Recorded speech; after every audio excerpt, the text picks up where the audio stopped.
어떻게 헌정사상이 이런 가혹한 인권유린을 하는 검찰과 특검이 존재할 수 있느냐 얘기죠.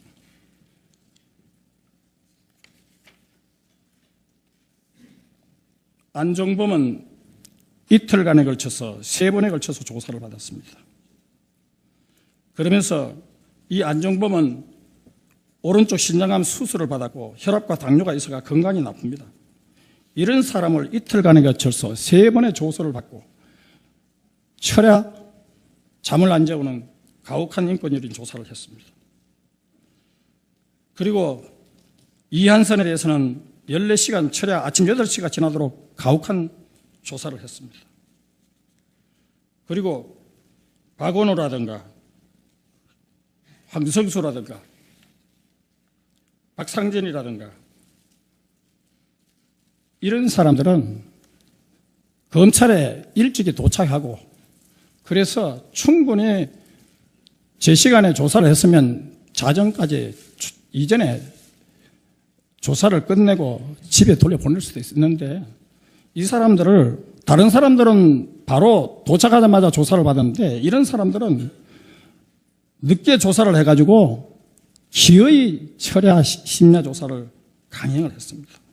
자, 그래가지고 박상지 같은 분은요, 그 가혹한 수사 결과 11월 25일부터 11월 26일 급성 충수염으로 입원까지 했습니다.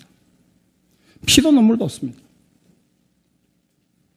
그리고 삼성 이재용 부회장의 경우에는요, 처음에 2번에 걸친 가혹한 인권유린 조사가 있는데요. 한 번은 7시간 조사와 열람을 하고 심야조사 동의서를 받아 불과 6분 이후에 또 4시간 이어 강압 수사를 받았습니다. 대개 조서를 한번 받고 나면 그 다음부터 다음은 몇십 분이라도 시간 여유를 두고 그 다음 이후에 조서를 받아야 됩니다. 아니, 사람의 기계가 철인입니까? 6분밖에 시간 여유를 안 주고 다시 조사를 강행을 했습니다. 어떻게 이런 일이 벌어졌습니까? 그리고 또 삼성이 이재용 부회장의 경우에는 언론 보도에 의하면 22시간 그야말로 하루 종일 조사를 받아가지고 아침 7시 50분에 겨우 조사가 끝나가 기가를 할 수 있게 됐습니다. 어떻게 이런 가혹한, 그러면서 줄줄이 우리나라 재벌들이 전 세계에 줄줄이 무슨 파렴치한 범죄자가 되어가지고 확정도 없이, 그리고 구속시킬, 실제로 영장 청구도 했지만은 처음부터 구속시킬 듯 언론 플레이를 해가지고 얼마나 심리적 압박을 가했습니까? 전 세계 우리나라 기업인들은 부패 협약 전 세계에 가입되어 있습니다. 우리나라 기업들이 부패 기업인으로 낙인 찍게 되면 그 기업도 엄청난 타격을 입지만은 결국 국민 경제에 그 피해가 돌아가가지고 우리 국민들에게 엄청난 고통과 또 근로자들께도 고난의 세월을 겪게 됩니다.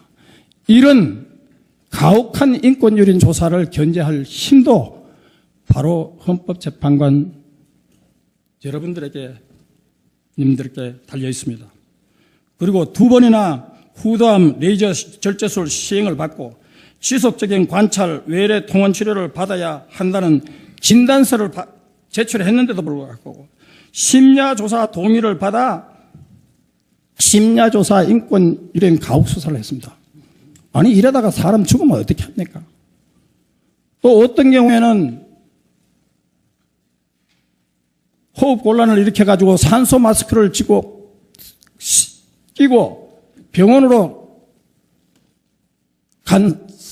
응급한 사례도 있습니다. 산소 마스크를 쓰지 않았으면 아마 죽었을 겁니다. 이런 검찰 특검의 만행을 그냥 이것을 견제할 힘도 우리 존경하는 헌법재판관님 여러분들에게 달려 있습니다. 제가 그동안 이 검찰과 특검의 인권유린, 철야, 가혹 수사 이 사례를 낱낱이 조사를 해가지고 서면으로 제출했기 때문에 더 이상의 설명은 제가 생략하고 서면으로 대신하겠습니다.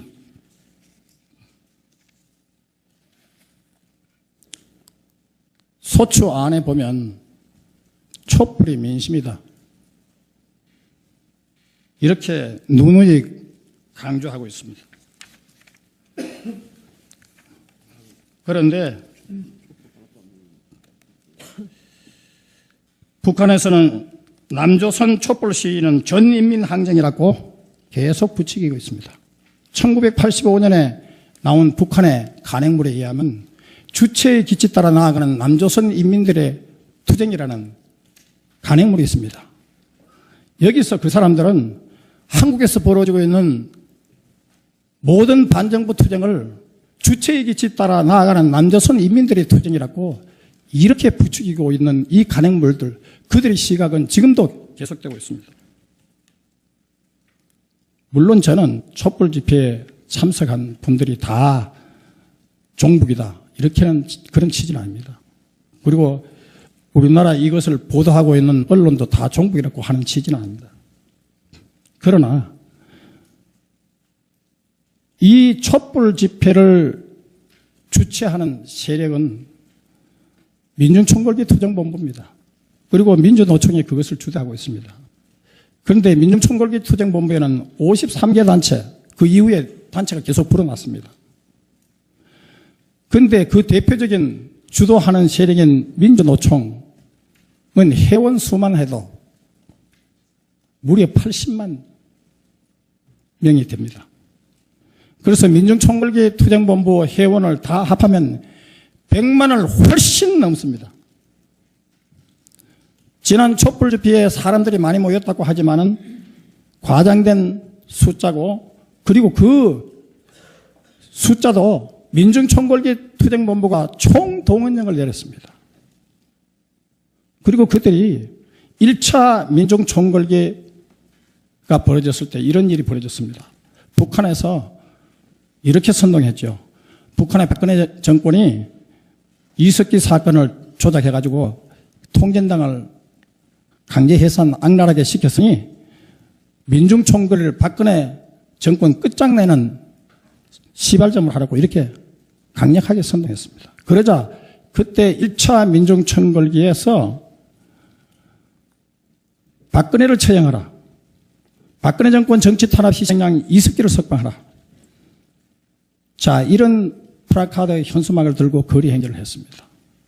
그러면서 셰파이퍼 보도블록 막대기 돌멩이로 경찰을 마구 구타해가지고 113명의 경찰이 다쳤습니다. 50대 경찰자가 부서졌습니다. 자, 이것이 과연 진정한 촛불의 민심이겠습니까? 저는 아니라고 봅니다. 그런데 더욱 놀라운 것은 국회가 민중총궐을 탓하기보다는 경찰의 과잉진압을 탓하면서 경찰의 피해가 훨씬 더 심각했음에도 불구하고 경찰의 시위 관련 예산을 대폭 삭감했습니다. 이거 대한민국 국회 도대체 어느 나라 국회입니까? 거기다가 광화문 대규모 집회 때는 대통령 조사도 하는데 대통령을 처형할 단두대를 설치하고, 그리고 이석기 석방 대형 조형물을 끌고 계속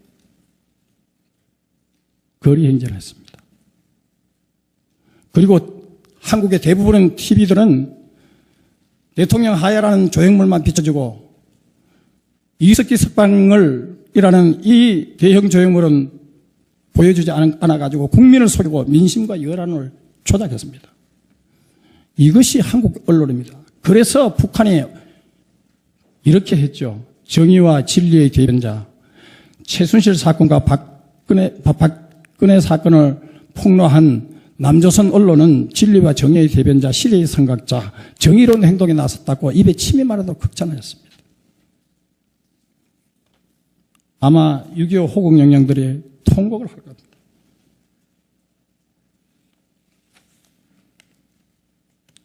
그리고 북한의 김정은은 2017년 신년사에서 남조선 촛불 시위는 전인민항쟁, 파쇼 독재와 반인민적 정책, 4대 매국과 동족 대결을 일삼아온 보수 당국에 대한 쌓이고 쌓인 원한과 분노의 폭발이라고 이렇게 촛불 시위를 부추겼습니다. 어떻게 이런 일이 한국에서 벌어지고 있습니까? 그리고 JTBC 타블렛과 관련해서는 이것은 준비 서면으로 그냥 서면으로 게시하겠습니다. 그러면 이 사건이 어떻게 발전됐느냐? 결국 아까 얘기했던 고영태 녹음 파일, 그 사람들이 언론도 빌붙어가지고 언론에다가 자, 월요일부터 기사가 나갈 거야. 이미 언론과 결탁이 되었습니다. 그들이 다 언론에도 다 이걸 제공해가지고 터뜨렸습니다. 그리고 JTBC 말도 많고 탈도 많고 조작 이야기, 그리고 장시호가 2차 타블렛 PC 최순실 거 7월부터 조사한 것이라고 특검에다가 제출했는데 그 시제품은 8월 10일부터 판매가 된 거기 때문에 바로 그것이 조작된 것이라 금방 드러났죠. 자, 이런 JTBC 타블렛에 내장되어 있던 국가기밀 마음대로 집어넣어가지고 이것이 언론에다가 국정농단한 것처럼 마구제비로 그냥 흔들었습니다. 이러니까 북한의 언론들이, 북한이 노동신문이 남조선 언론을 입에 참 말하도록 극찬을 하게 되는 겁니다.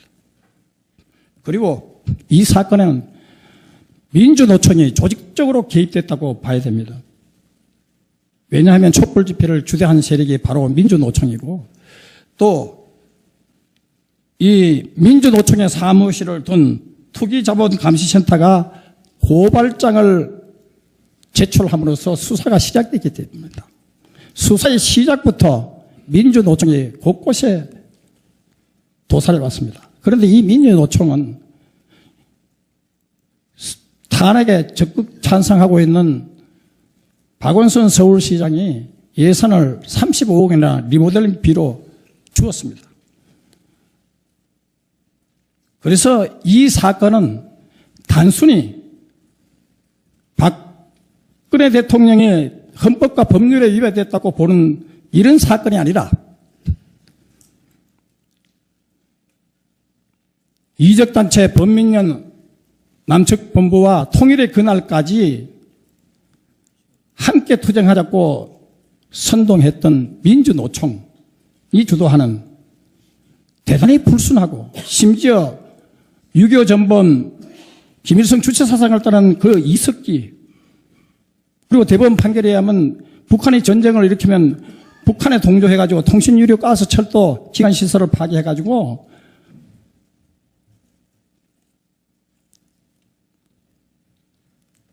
해서 파괴해가지고 대한민국을 전복하려고 내란 선동한 그런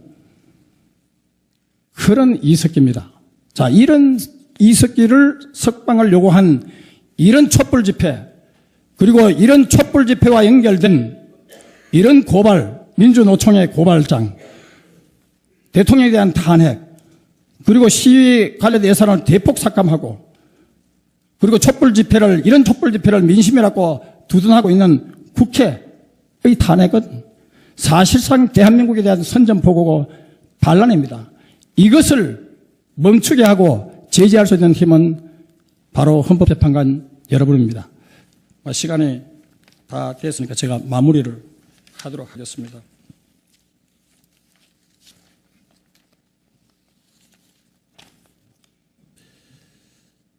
박근혜 대통령은 역적질이나 이적질은 최소한 하지 않았습니다. 북한인권법을 통과시키지 않고 국회에 호소했습니다. 그리고 북한이 최고 존엄은 김정은이다고 했을 때 우리나라에도 한국에도 최고 존엄이 있다. 바로 국민이 최고 존엄이다. 이렇게 하신 분입니다. 국민주권 원리를 배반한 적이 없습니다. 바로 이석기 석방을 요구하는 촛불 집회가 진정한 민심이라고 하는 국회가 바로 국민주권 원리를 위배하고 대의민주주의를 위반하고 민주주의를 위반한 겁니다. 그리고 김대중 정부는 노무현 정부가 합해서 8조 3,805억 원에 북한에 퍼줬습니다. 돌아온 게 뭡니까? 핵과 미사일 안보 위기입니다. 유엔이 바로 제재에 들어갔죠. 자, 어떻게 북한은요, 아직도 6.25를 북침이라고 주장하고 있습니다. 12전 연속 인권 탄압을 개선 촉구를 받고 있는 유엔으로 받고 있는 이런 나라입니다. 어떻게 여기다가 이런 돈을 퍼주어가지고 이적 행위를 했습니까? 이거 제대로 그걸 탄핵하려면 우선 이 사건부터 조사해가지고 엄정히 다스려야 할 겁니다.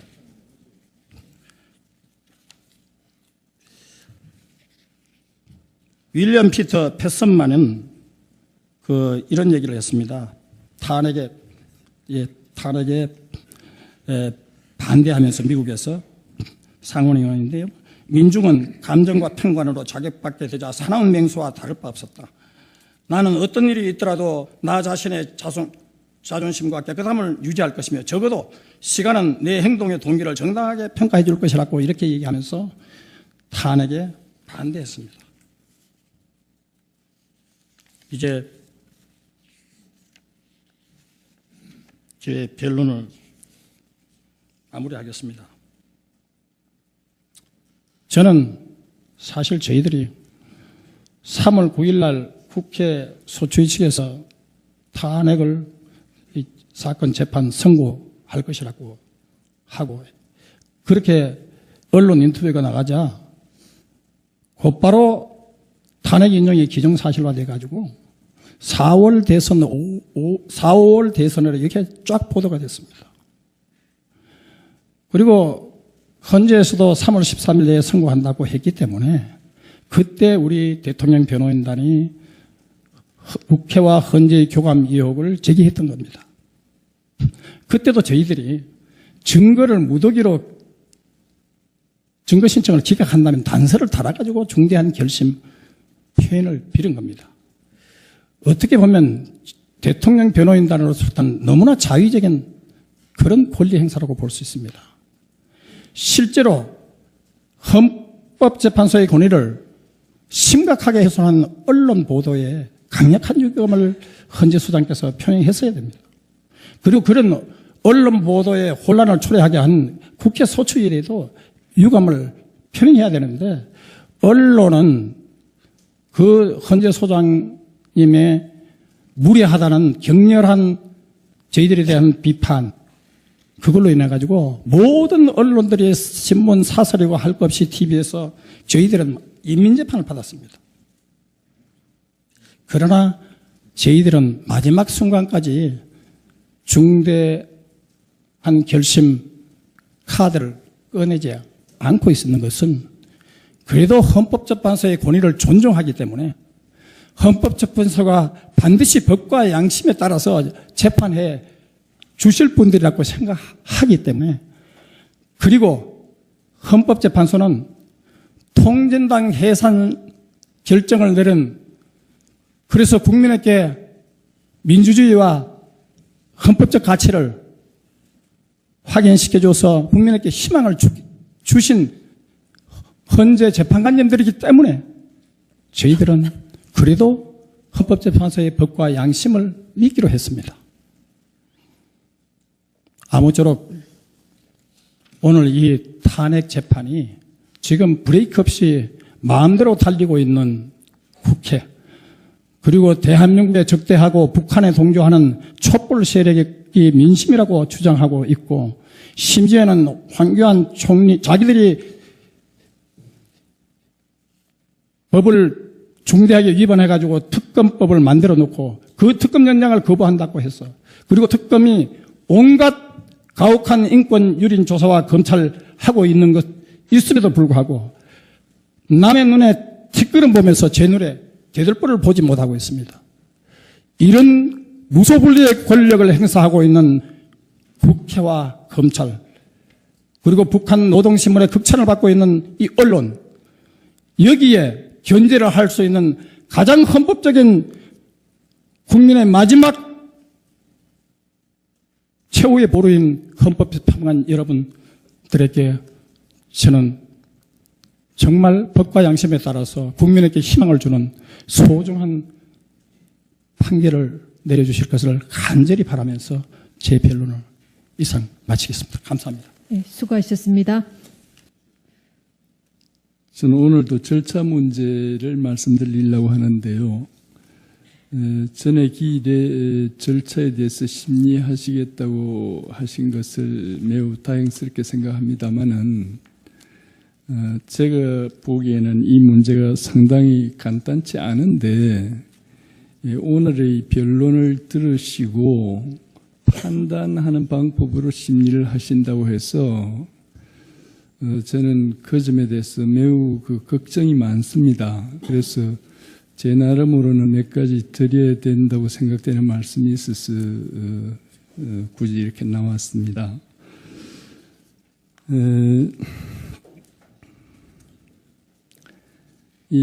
잘 아시듯이 이 탄핵에 관한 실정법은 대통령뿐만이 아니고 국무위원이나 법관, 감사위원 등에 대해서 똑같이 규정이 되어 있지 않습니까? 다만 대통령에 대한 국회 의결 정족수를 제외하고는 나머지가 똑같은데 지금 외국의 학설이건 국내의 학자들이건 대통령의 탄핵과 다른 임명직의 탄핵은 성질이 다르다고 다 합니다. 그래서 저번에 그 법조문에 없는 중대성이라는 기준을 인정하셨던 것도 훌륭한 결정이셨다고 생각을 합니다만은 이 대통령에 대한 탄핵에서조차 이 절차의 적정성 문제가 안 된다고 하면 장차 이 나라의 주요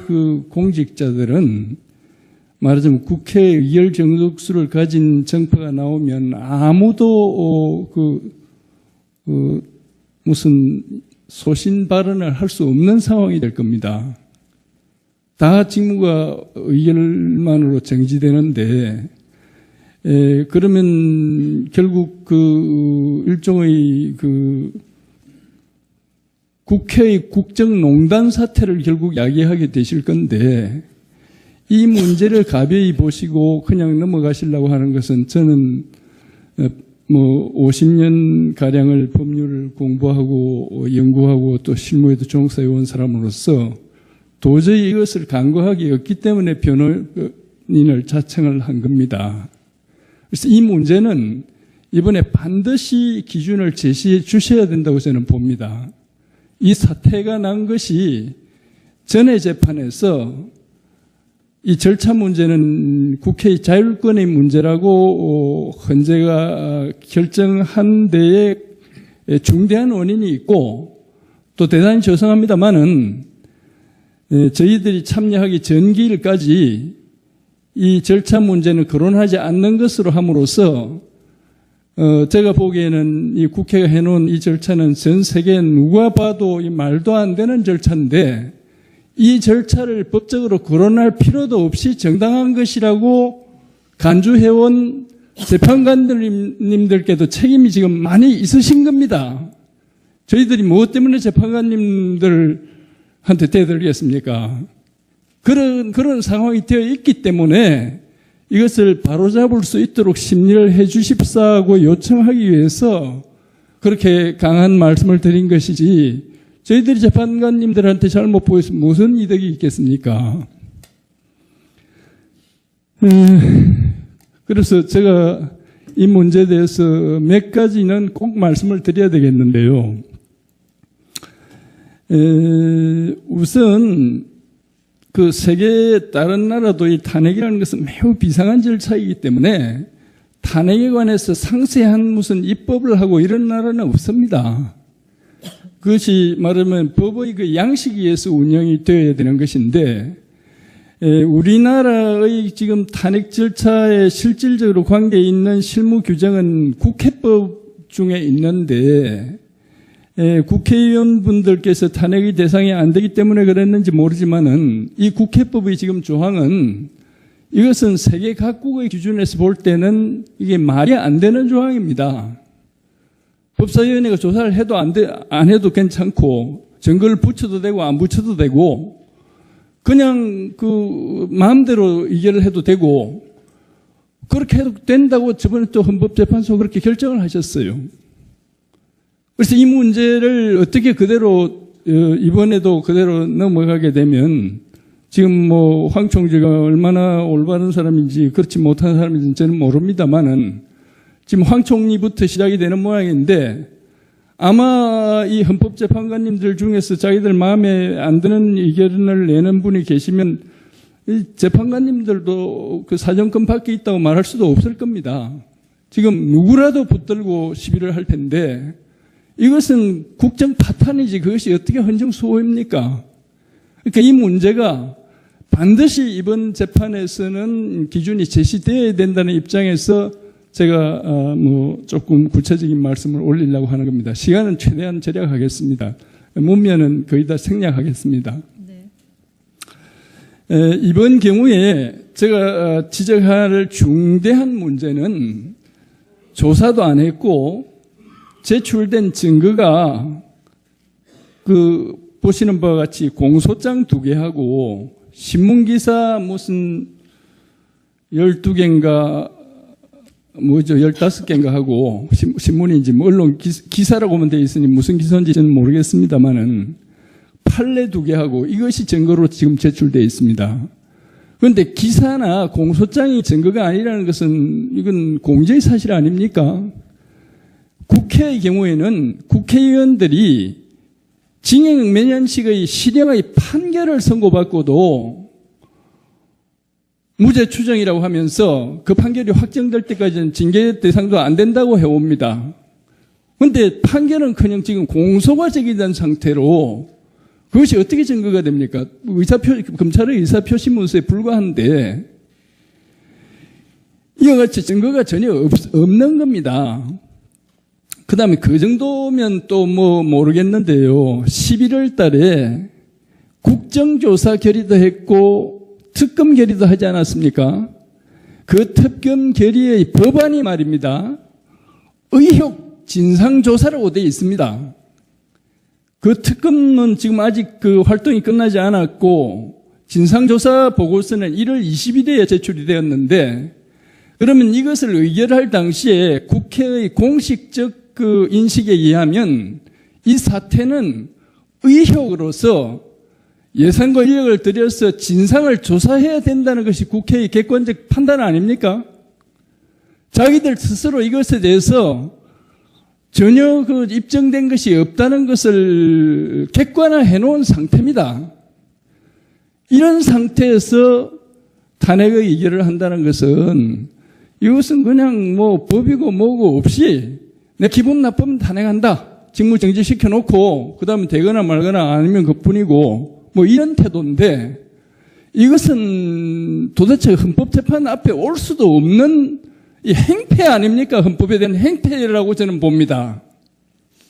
그런데 이것이 전혀 심사도 될 필요도 없고 그 무슨 헛소리를 주장하든 그 내용을 잘 들어서 그걸 판단을 해야 된다고 한다면 나는 이것이 앞으로 큰 국가의 우환을 초래할 것으로 보는 것입니다. 그 다음에 다른 한 가지가 또 저는 소송법을 전공한 교수니까 난 이것을 특별히 중시하지 않을 수 없는데요. 소위 탄핵주의, 이 심판을 구하고 심판을 하는 기관을 별도로 하고 심판을 구하는 자와 상대방을 대립당사자로 해서 그 쌍방의 공격 방어를 통해서 진실을 규명하려고 하는 이 소위 탄핵주의 소송 구조에 있어서는 말이죠. 이 심판의 대상을 특정한다는 것이 필수적인 겁니다. 심판의 대상이 특정되지 않으면 말하자면 소추장을 낸다고 해도 소추장의 내용이 특정이 되어 있지 않으면 그거는 서로 간에 뭘 일이 될 수가 없는 거예요.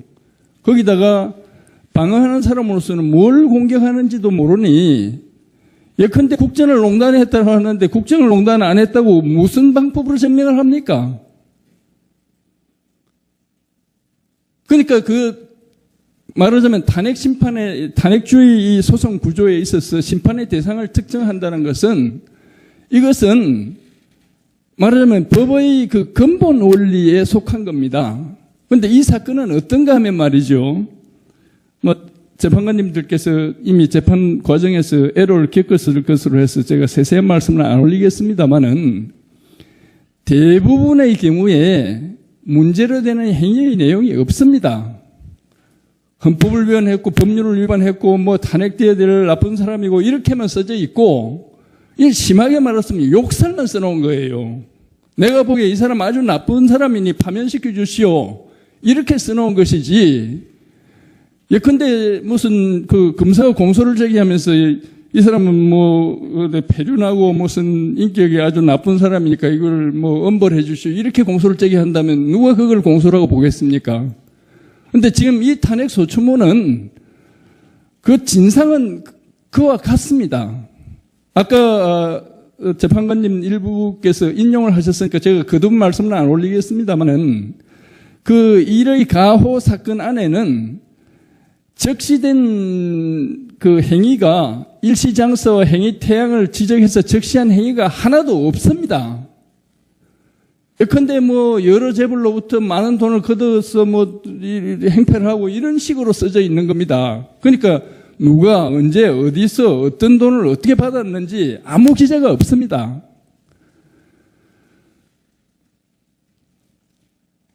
이것은 탄핵 심판, 그러니까 이걸 의결할 당시에도 그랬어요. 그 의장은 이 제출된 이 의결서와 똑같은 이안을 접수를 받은 다음에 가만히 있다가 3일날 받아가 9일날 오후 3시경에 그것을 본회의를 해가 회부를 했는데 거기서 제안자에게 설명을 시켰는데 이 제안자는 완전히 그냥 그러니까 사실에 관해서는 아무 설명도 없고 예컨대 그 속에 있는 표현을 보면 대통령은 무기 또는 징역 10년 이상에 해당하는 범죄자다. 그리고 촛불 민심이 이 탄핵을 요구하니 탄핵해야 된다. 간단히 이야기하면 그런 요지가 써져 있습니다. 그런데 이것은 의결할 내용을 내놓지도 않고 그걸 내놓지 않았는데 어떻게 국회의원들이 탄핵 소추가 적정한지 안 한지를 판단할 수 있습니까? 그 이안 자체를 읽어봐도 내용이 없어요. 하물며 제가 받은 자료로는 그 이안은 국회의원들에게 배포조차 되지 않았다는 겁니다. 예컨대 법률을 가결함에 있어서 제목이나 알려주고 여러 조문 만드는데 그냥 알아서 표 찍어라 이런 의결이 그게 효력이 있습니까? 이것을 일일이 보여주고 했더라도 이것은 백지 의결서입니다. 글자만 써놨지 내용이 하나도 없는 겁니다. 이런 백지 탄핵 소추서를 갖다가 적법한 것으로 받아들여서 그것에 있어서 이론도 하지 말아라. 그게 재판입니까? 우리가 어떻게 화를 안 낼 수가 있습니까?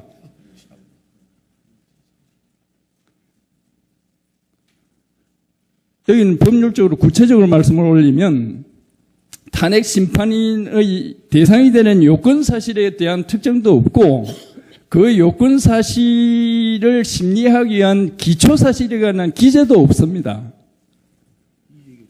이것은 공소장이라면 이건 볼 것도 없이 공소 기각을 해야 되고 아마 파면해야 될 겁니다. 그 검사는. 그런 검사가 그게 어떻게 검사겠습니까? 그런데 국회의원분들께서 법을 잘 모르는 분들 많이 계시겠지만은 이 사건 소추에 관여하신 세력이나 지금 법사위원장님들께서도 법을 잘 몰라서 이랬다고 할 수는 없습니다. 저분들은 법률뿐만 아니라 정치나 세상사에 아주 능숙한 분으로 저는 알고 있고 본인이 그렇게 정통한 법률 지식이 없다고 하더라도 이 나라의 최고의 법조인들을 동원해서 검토를 했을 겁니다. 그런 분들이 왜 이런 탄핵소추문을 써왔느냐. 이것은 고의로 이렇게 하는 겁니다. 좋게 말하면 뭘 구체적으로 고란했다가 시비를 걸려가지고 괜히 애를 먹을까 봐서 그랬는지도 모르겠는데 그것이 아니고 이 문제를 가지고 매주할 고주할 저번 재판에서 이미 그러지 않았습니까? 우리가 이 절차를 지연시키기 위해서 무슨 뭐라고 하더라 뭐 하여튼 억지 전술을 쓴다는 취지로 그렇게 주장을 했는데 이 절차를 지연시켜서 무슨 득이 있다고 우리가 그렇게 하겠어요. 그런데 우리로서야 하루빨리 대통령께서 직무를 회복하기를 바라지요. 그런데 빨리 되고 안 되고 이 문제가 아니란 말입니다. 이 문제가 그 정리가 안 되면 앞으로 이제 뭐 제가 무슨 예언자를 자처하려고 하는 건 아닌데 이것은 헌정의 근본적인 문제를 이야기하게 될 것으로 봅니다. 예컨대 여기 재판관님께서 뭐 개인적으로 하신 것으로는 생각되지 않는데 심리를 하다가 하도 답답하니까 그 요건사실 정리하라고 시키신 것 같은데 그것은 우리 뭐 그 구체한 형사소송법에도 있는 이야기 아닙니까? 그렇게 해가 변경을 해왔을 때 그러면 변경하라고 시킨 사람은 유죄 판결을 할 의무가 발생하느냐? 의무가 발생한다면 이것은 명백하게 불공정한 재판입니다. 그렇고 의무가 발생하지 않는다면 달리 말해서 이것을 기각을 한다면 그러면 원소추 사실로 기각할 겁니까? 그 수정한 사실로 기각할 겁니까? 어떻게 할 겁니까? 또는 그런 걸 고치게 해가지고 소송 지연을 일으키고 우리 전술을 헷갈리게 했다고 여러분 재판관님을 타락해 오면 그때는 감당할 수 있습니까? 이런 그 소송법의 근본 이론이야 준용하도록 되어 있으니 준용을 해야 되겠지만 공소장 변경 이론 같은 것은 여기에 적용할 수가 없는 겁니다. 검사가 하는 공소라는 것은 범죄인들을 상대로 연간 통상 100만 건이나 하는 공소고 그 공소의 90몇 프로가 다 벌금 정도가 되는 겁니다.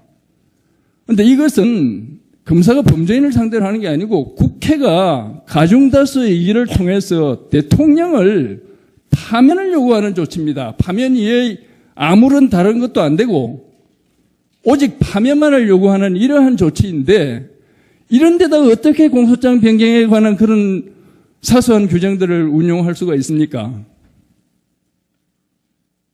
그래서 크게 말해서 이 심리 절차의 위법에 대해서는 앞으로 이런 식으로는 대통령은 물론 안 되고 다른 분들도 다 국가의 간성분들인데 그런 분들을 의회가 마음대로 이렇게 자기들이 만든 국회법으로서 마음대로 탄핵할 수 있게 하는 것은 이것은 앞으로 국가적 우환을 초래할 겁니다.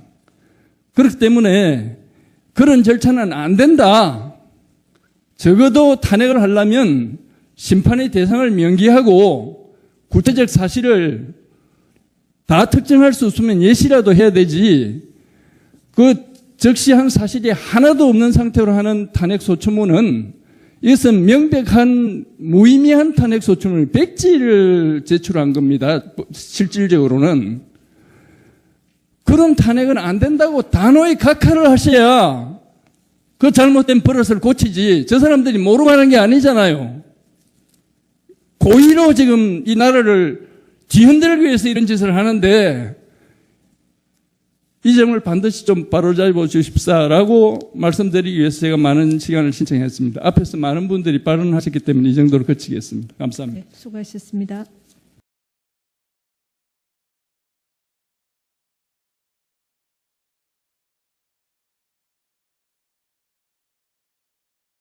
이적단체 범민련 남측본부와 통일의 그날까지 함께 투쟁하자고 선동했던 민주노총이 주도하는 대단히 불순하고 심지어 6.25 전범 김일성 주체 사상을 따른 그 이석기, 그리고 대법원 판결에 의하면 북한이 전쟁을 일으키면 북한에 동조해가지고 통신유료, 가스, 철도, 기관시설을 파괴해가지고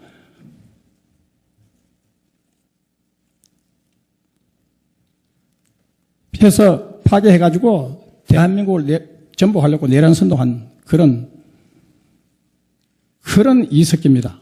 자, 이런 이석기를 석방을 요구한 이런 촛불 집회, 그리고 이런 촛불 집회와 연결된 이런 고발, 민주노총의 고발장, 대통령에 대한 탄핵, 그리고 시위 관련 예산을 대폭 삭감하고, 그리고 이런 촛불 집회를 민심이라고 두둔하고 있는 국회의 탄핵은 사실상 대한민국에 대한 선전포고고 반란입니다. 이것을 멈추게 하고 제지할 수 있는 힘은 바로 헌법재판관 여러분입니다. 시간이 다 됐으니까 제가 마무리를 하도록 하겠습니다.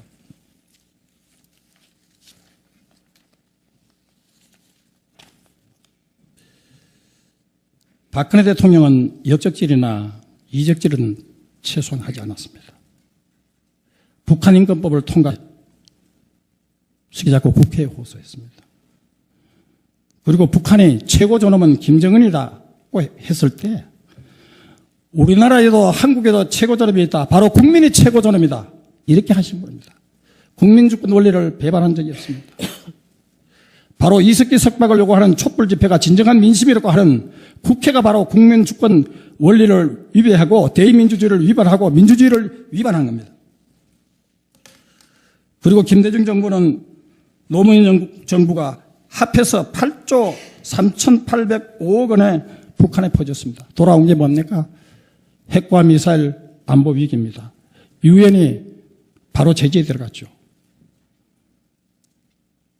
자, 어떻게 북한은요, 아직도 6.25를 북침이라고 주장하고 있습니다. 12년 연속 인권 탄압을 개선 촉구를 받고 있는 유엔으로 받고 있는 이런 나라입니다. 어떻게 여기다가 이런 돈을 퍼주어가지고 이적 행위를 했습니까? 이거 제대로 그걸 탄핵하려면 우선 이 사건부터 조사해가지고 엄정히 다스려야 할 겁니다.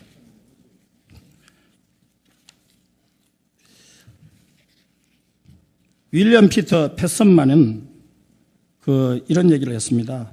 탄핵에 반대하면서 미국에서 상원의원인데요. 민중은 감정과 평관으로 자격받게 되자 사나운 맹수와 다를 바 없었다. 나는 어떤 일이 있더라도 나 자신의 자존심과 깨끗함을 유지할 것이며 적어도 시간은 내 행동의 동기를 정당하게 평가해 줄 것이라고 이렇게 얘기하면서 탄핵에 반대했습니다. 이제 제 변론을 마무리하겠습니다.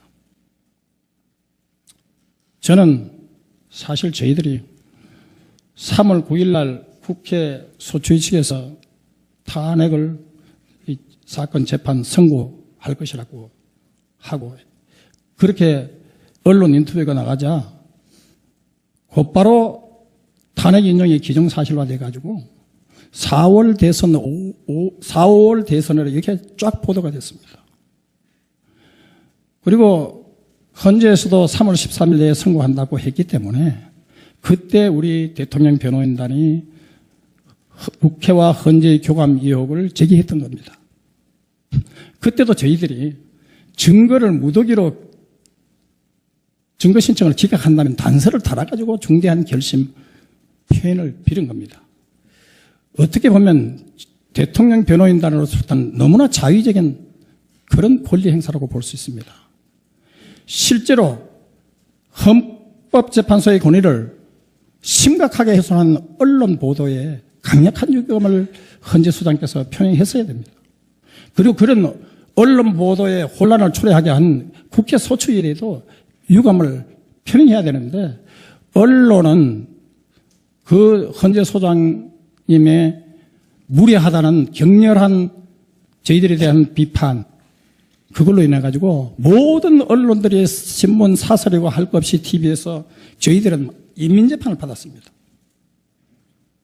그러나 저희들은 마지막 순간까지 중대한 결심 카드를 꺼내지 않고 있었는 것은 그래도 헌법재판소의 권위를 존중하기 때문에 헌법재판소가 반드시 법과 양심에 따라서 재판해 주실 분들이라고 생각하기 때문에, 그리고 헌법재판소는 통진당 해산 결정을 내린, 그래서 국민에게 민주주의와 헌법적 가치를 확인시켜줘서 국민에게 희망을 주신 헌재 재판관님들이기 때문에 저희들은 그래도 헌법재판소의 법과 양심을 믿기로 했습니다.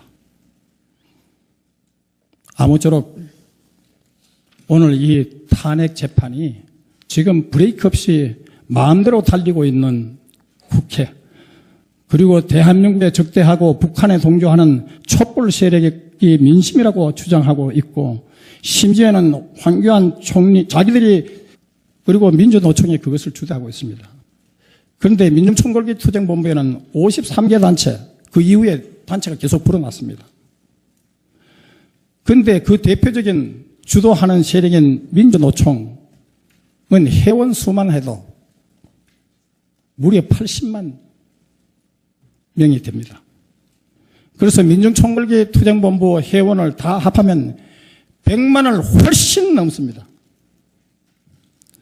지난 촛불 집회에 사람들이 많이 모였다고 하지만은 과장된 숫자고, 그리고 그 숫자도 민중총궐기 투쟁본부가 총동원령을 내렸습니다. 그리고 그들이 1차 민중총궐기가 벌어졌을 때 이런 일이 벌어졌습니다. 북한에서 이렇게 선동했죠. 북한의 박근혜 정권이 이석기 사건을 조작해가지고 통진당을 강제 해산 악랄하게 시켰으니 민중총궐을 박근혜 정권 끝장내는 시발점을 하라고 이렇게 강력하게 선동했습니다. 그러자 그때 1차 민중총궐기에서 박근혜를 처형하라, 박근혜 정권 정치 탄압 희생양 이석기를 석방하라. 자, 이런 프라카드 현수막을 들고 거리 행진을 했습니다. 그러면서 셰파이퍼 보도블록 막대기 돌멩이로 경찰을 마구 구타해가지고 113명의 경찰이 다쳤습니다. 50대 경찰차가 부서졌습니다. 자, 이것이 과연 진정한 촛불의 민심이겠습니까? 저는 아니라고 봅니다. 그런데 더욱 놀라운 것은 국회가 민중총궐을 탓하기보다는 경찰의 과잉 진압을 탓하면서 경찰의 피해가 훨씬 더 심각했음에도 불구하고 경찰의 시위 관련 예산을 대폭 삭감했습니다. 이거 대한민국 국회 도대체 어느 나라 국회입니까?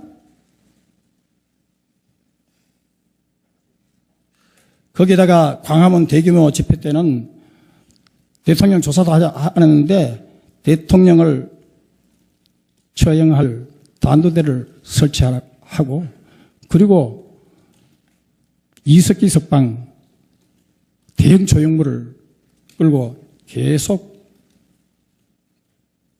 거리 행진을 했습니다.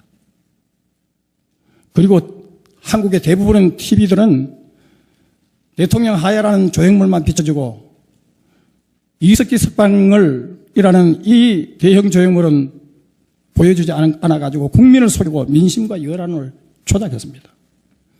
이것이 한국 언론입니다. 그래서 북한이 이렇게 했죠. 정의와 진리의 대변자, 최순실 사건과 박근혜 사건을 폭로한 남조선 언론은 진리와 정의의 대변자, 시대의 선각자, 정의로운 행동에 나섰다고 입에 침이 마르도록 극찬하였습니다. 아마 6.25 호국영령들이 통곡을 할 겁니다.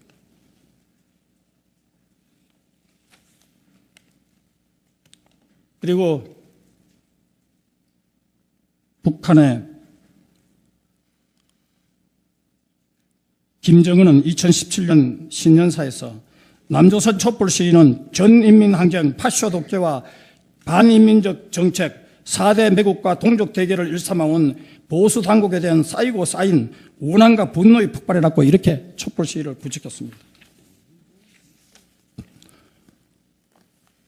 어떻게 이런 일이 한국에서 벌어지고 있습니까? 그리고 JTBC 타블렛과 관련해서는 이것은 중립 서면으로 그냥 서면으로 게시하겠습니다. 그러면 이 사건이 어떻게 발전됐느냐? 결국 아까 얘기했던 고영태 녹음 파일, 그 사람들이 언론도 빌붙어가지고 언론에다가 자, 월요일부터 기사가 나갈 거야. 이미 언론과 결탁이 되었습니다. 그들이 다 언론에도 다 이걸 제공해가지고 터뜨렸습니다. 그리고 JTBC 말도 많고 탈도 많고 조작 이야기, 그리고 장시호가 2차 타블렛 PC 최순실 거 7월부터 조사한 것이라고 특검에다가 제출했는데 그 시제품은 8월 10일부터 판매가 된 거기 때문에 바로 그것이 조작된 것이 금방 드러났죠. 자, 이런 JTBC 타블렛에 내장되어 있던 국가기밀 마음대로 집어넣어가지고 이것이 언론에다가 국정농단한 것처럼 마구제비로 그냥 흔들었습니다. 이러니까 북한의 언론들이, 북한이 노동신문이 남조선 언론을 입에 참 말하도록 극찬을 하게 되는 겁니다. 그리고 이 사건에는 민주노총이 조직적으로 개입됐다고 봐야 됩니다. 왜냐하면 촛불 집회를 주대한 세력이 바로 민주노총이고 또 이 민주노총의 사무실을 둔 투기자본감시센터가 고발장을 제출함으로써 수사가 시작됐기 때문입니다. 수사의 시작부터 민주노총이 곳곳에 도사를 받습니다. 그런데 이 민주노총은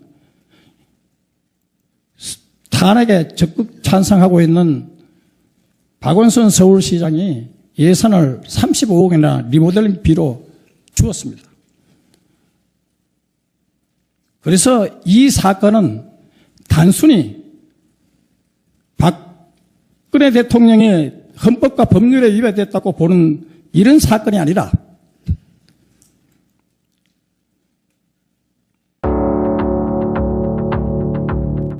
어떻게 헌정사상이 이런 가혹한 인권유린을 하는 검찰과 특검이 존재할 수 있느냐 얘기죠.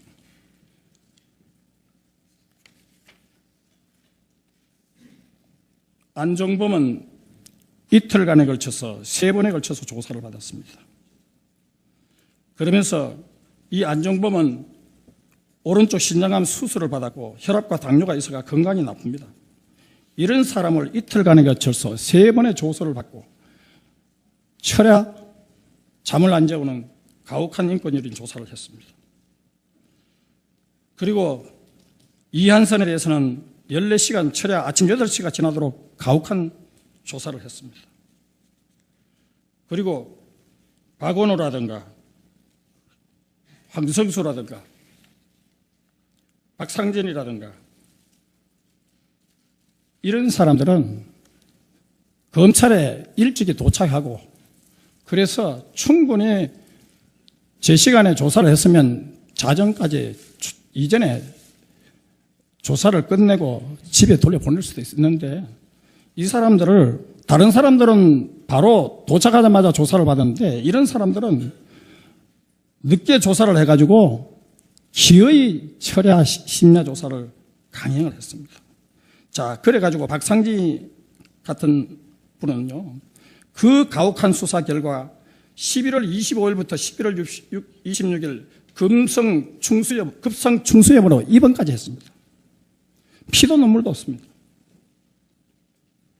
그리고 삼성 이재용 부회장의 경우에는요, 처음에 2번에 걸친 가혹한 인권유린 조사가 있는데요. 한 번은 7시간 조사와 열람을 하고 심야조사 동의서를 받아 불과 6분 이후에 또 4시간 강압 수사를 받았습니다.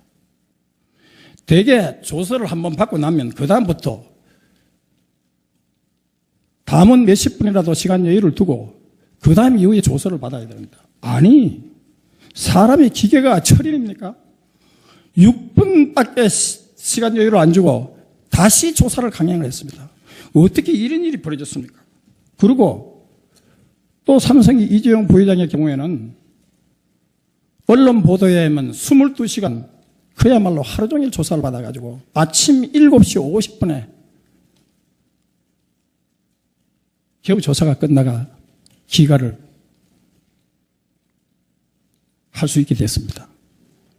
어떻게 이런 가혹한, 그러면서 줄줄이 우리나라 재벌들이 전 세계에 줄줄이 무슨 파렴치한 범죄자가 되어가지고 확정도 없이, 그리고 구속시킬, 실제로 영장 청구도 했지만은 처음부터 구속시킬 듯 언론 플레이를 해가지고 얼마나 심리적 압박을 가했습니까?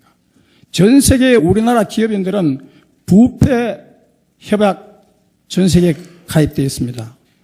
우리나라 기업들이 부패 기업인으로 낙인 찍게 되면 그 기업도 엄청난 타격을 입지만은 결국 국민 경제에 그 피해가 돌아가가지고 우리 국민들에게 엄청난 고통과 또 근로자들께도 고난의 세월을 겪게 됩니다. 이런 가혹한 인권유린 조사를 견제할 힘도 바로 헌법재판관 여러분들에게, 님들께 달려 있습니다. 그리고 2번이나 후담 레이저 절제술 시행을 받고 지속적인 관찰, 외래 통원 치료를 받아야 한다는 진단서를 제출했는데도 불구하고 심야조사 동의를 받아 심야조사 인권유린 가혹수사를 했습니다. 아니, 이러다가 사람 죽으면 어떻게 합니까? 또 어떤 경우에는 호흡 곤란을 일으켜가지고 산소 마스크를 끼고 병원으로 응급한 사례도 있습니다. 산소 마스크를 쓰지 않았으면 아마 죽었을 겁니다. 이런 검찰 특검의 만행을 그냥 이것을 견제할 힘도 우리 존경하는 헌법재판관님 여러분들에게 달려 있습니다. 제가 그동안 이 검찰과 특검의 인권유린, 철야, 가혹수사 이 사례를 낱낱이 조사를 해가지고 서면으로 제출했기 때문에 더 이상의 설명은 제가 생략하고 서면으로 대신하겠습니다.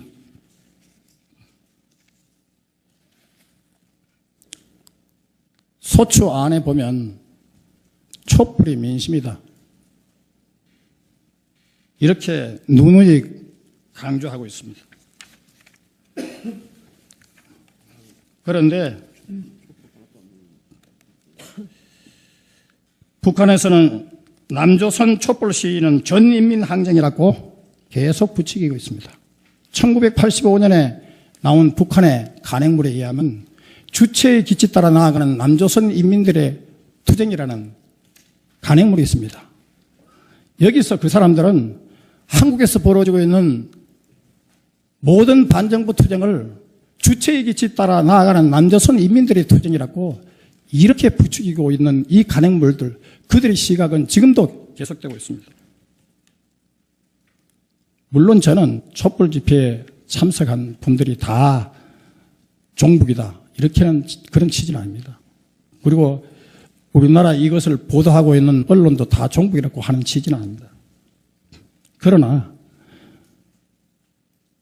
이 촛불 집회를 주최하는 세력은 민중총궐기 투쟁본부입니다. 법을 중대하게 위반해가지고 특검법을 만들어 놓고 그 특검 연장을 거부한다고 했어. 그리고 특검이 온갖 가혹한 인권 유린 조사와 검찰하고 있는 것 있음에도 불구하고 남의 눈에 티끌은 보면서 제 눈에 개들보를 보지 못하고 있습니다. 이런 무소불리의 권력을 행사하고 있는 국회와 검찰, 그리고 북한 노동신문의 극찬을 받고 있는 이 언론, 여기에 견제를 할 수 있는 가장 헌법적인 국민의 마지막 최후의 보루인 헌법재판관 여러분, 국민들에게 저는 정말 법과 양심에 따라서 국민에게 희망을 주는 소중한 판결을 내려주실 것을 간절히 바라면서 제 변론을 이상 마치겠습니다. 감사합니다. 네, 수고하셨습니다. 저는 오늘도 절차 문제를 말씀드리려고 하는데요. 전에 기일에 절차에 대해서 심리하시겠다고 하신 것을 매우 다행스럽게 생각합니다마는 제가 보기에는 이 문제가 상당히 간단치 않은데 오늘의 변론을 들으시고 판단하는 방법으로 심리를 하신다고 해서 저는 그 점에 대해서 매우 걱정이 많습니다. 그래서 제 나름으로는 몇 가지 드려야 된다고 생각되는 말씀이 있어서 굳이 이렇게 나왔습니다.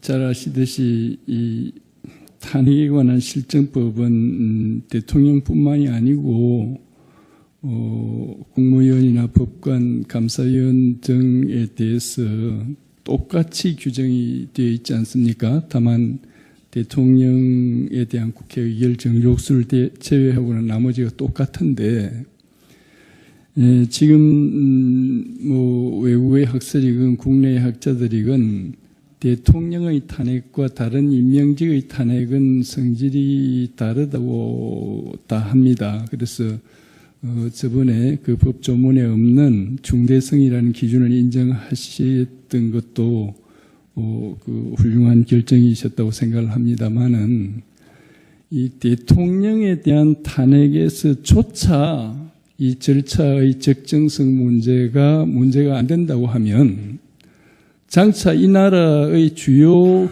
공직자들은 말하자면 국회 의결 정족수를 가진 정파가 나오면 아무도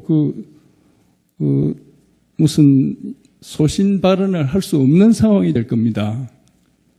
다 직무가 의결만으로 정지되는데 그러면 결국 일종의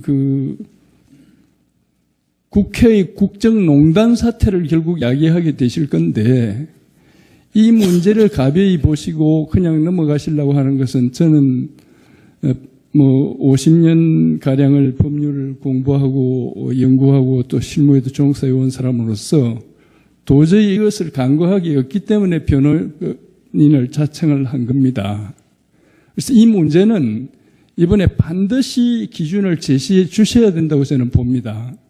이 사태가 난 것이 전에 재판에서 이 절차 문제는 국회의 자율권의 문제라고 헌재가 결정한 데에 중대한 원인이 있고 또 대단히 죄송합니다마는 저희들이 참여하기 전기일까지 이 절차 문제는 거론하지 않는 것으로 함으로써 제가 보기에는 이 국회가 해놓은 이 절차는 전 세계 누가 봐도 이 말도 안 되는 절차인데 이 절차를 법적으로 거론할 필요도 없이 정당한 것이라고 간주해온 재판관님들께도 책임이 지금 많이 있으신 겁니다.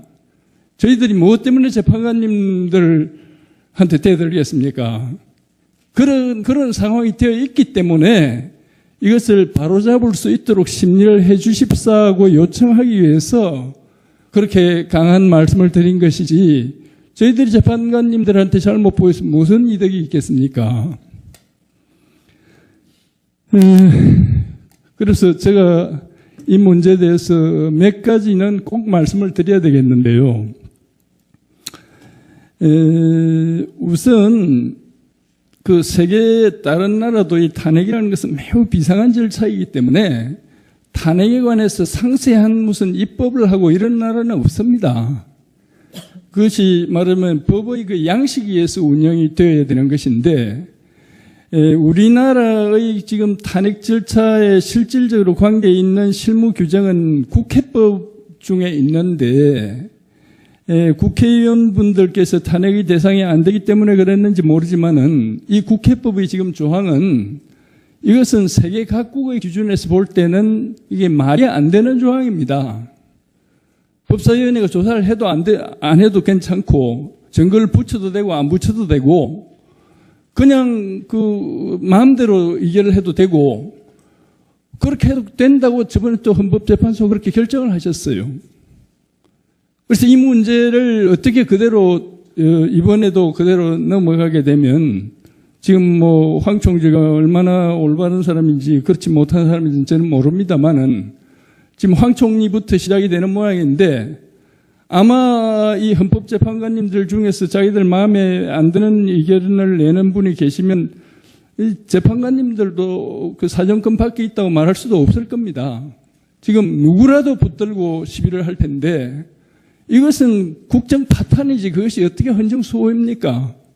그러니까 이 문제가 반드시 이번 재판에서는 기준이 제시되어야 된다는 입장에서 제가 조금 구체적인 말씀을 올리려고 하는 겁니다. 시간은 최대한 절약하겠습니다.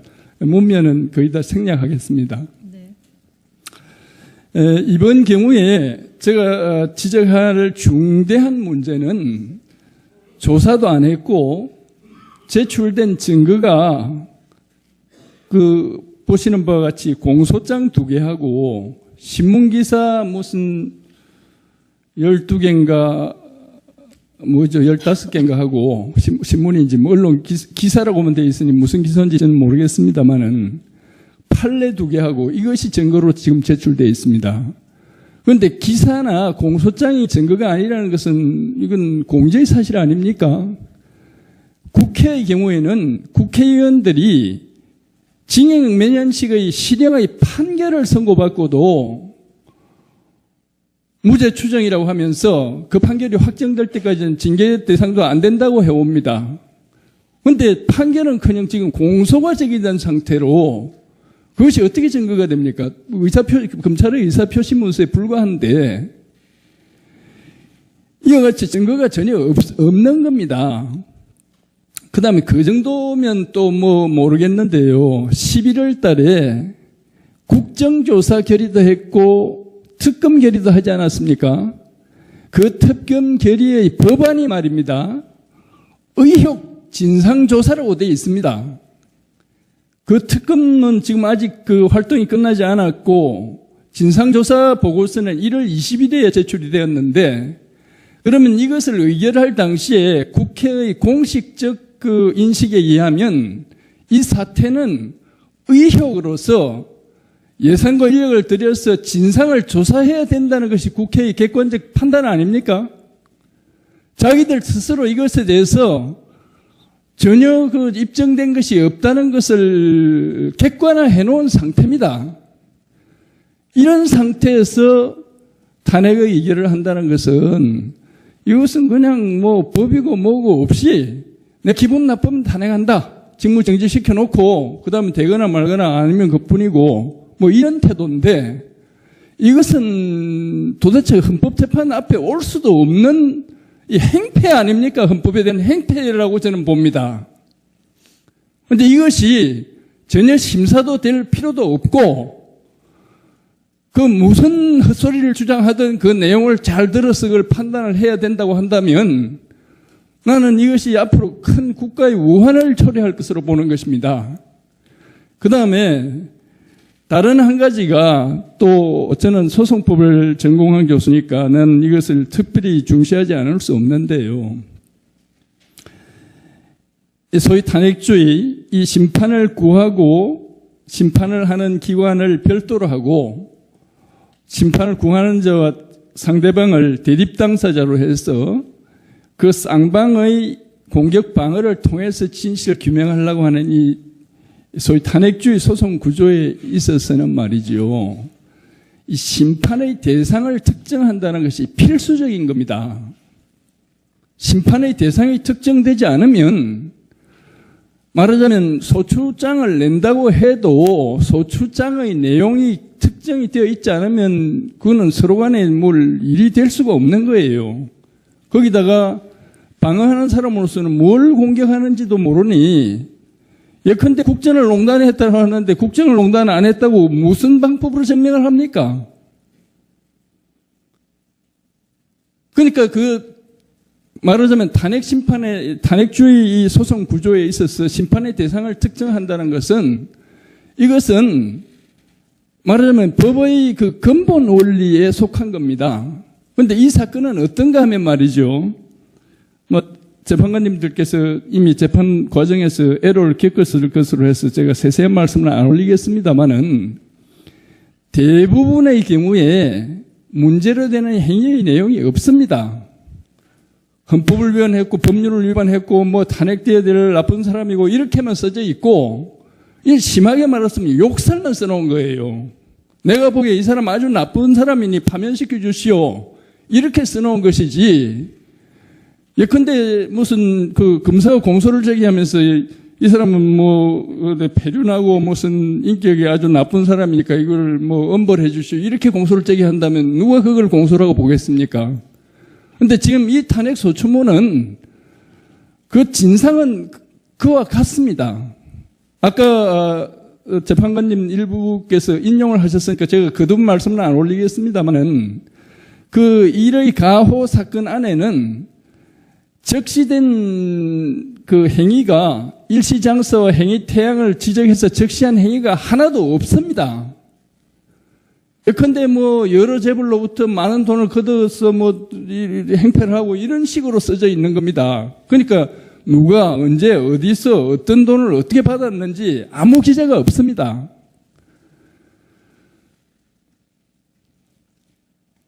이것은 탄핵 심판, 그러니까 이걸 의결할 당시에도 그랬어요. 그 의장은 이 제출된 이 의결서와 똑같은 이안을 접수를 받은 다음에 가만히 있다가 3일날 받아가 9일날 오후 3시경에 그것을 본회의를 해가 회부를 했는데 거기서 제안자에게 설명을 시켰는데 이 제안자는 완전히 그냥 그러니까 사실에 관해서는 아무 설명도 없고 예컨대 그 속에 있는 표현을 보면 대통령은 무기 또는 징역 10년 이상에 해당하는